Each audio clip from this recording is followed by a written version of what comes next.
سږ کال تقریبا 2,51,214 ټنه د انګورو کښت شوی دی او 8% د نورو کلو کم دی. هغه وچکالي چې د موږ ته غټ تاوان په دې کې دی چې اوبه نشته، اوبه ورځ په ورځ کښته کېږي، 4 انچ اوبه هم پر 3 ودرېدې، 3 پر 2 ودرېدې.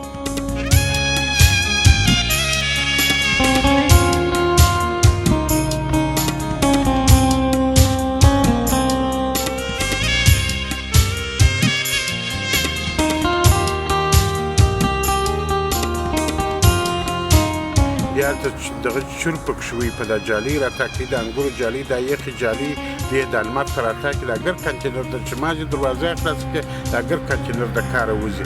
بیا دا کنټینر دې د اوسپنو د انګورو فرق نه کوي، ګرده یې په لین کې درولي چې نوبت ور ورسېږي. د اوس پرون زموږ کنټینر پر 3 بجې د ګمرک ووت. ګمرک هلته موټره ګرځي، معنا دغه پسکې وي، چور پسکې وي چې معنا وایي دا ته ښکاره کړي، دا اوس چیز پسکې کړي چې معنا موټر زمري پر وخت نه یې لکي.